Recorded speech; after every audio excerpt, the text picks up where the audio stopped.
سلامونه دوستانو، په دې هیله چې ټول به راته روغ او جوړ د افغانستان کرکټ ملي لوبډله به په شلاوريز نړیوال جنګ کې که په خپل ګروپ کې د جدول په سر کې راځي، نو په سوپر 8 کې به یوازې د هندوستان پر وړاندې خپله لوبه د ماښام پر 7 بجو ترسره کړي.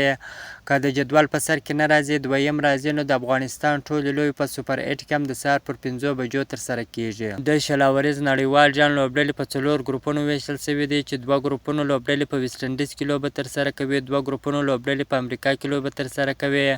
افغانستان ټولې لوبې په ویسټ انډیز کې ترسره کیږي چې په خپل ګروپ کې 2 لوبې ترسره کړي دي، هم د سهار د خوا ترسره شوي دي. 2 نورې لوبې چې پاتې دي هم د سهار پر 5 بجو ترسره کیږي. د افغانستان کرکټ ملي لوبډله به په شلاوريز نړیوال جنګ کې خپله دریمه لوبه 2 ورځې وړاندې د پنجي سره ترسره کړي. د پنجي لوبډله هم ډېره قوي او پیاوړې لوبډله ده، کمزورې بیا نه نیسي.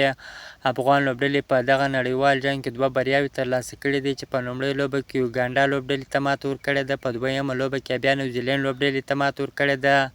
د پنجي لوبډلې پر وړاندې به هم ښه لوبه ترسره کوي چې سوپر 8 ته لاره پیدا کړي، تګ یې نور هم اسانه شي. بیا به خپله وروستۍ لوبه د ویسټ انډیز سره ترسره کوي. ویسټ انډیز خو نو تاسو ته ټولو ته معلوم دی چې 2 واره نړیوال جام هم وړی دی. بیا د ویسټ انډیز په کوربتوب باندې دغه لوبې هم ترسره کیږي. ویسټ انډیز بیا په خپل کور کې ډېره زوروره لوبډله لري. تېره شپه هم په شلاوريز نړیوال جام کې ډېره زبردسته په زړه پورې لوبه ترسره شوله چې پاکستان او کاناډا لوبډلې سره مخ شولې. پاکستان لوبډلې په دغه شلاوريز نړیوال جام کې لومړۍ بریا خپله کړله.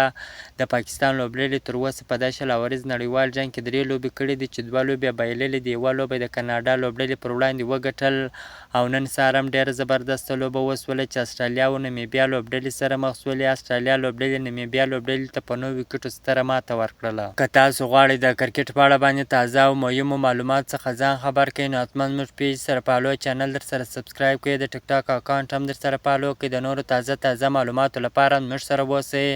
تر بلې ویډیو پورې د الله په امان.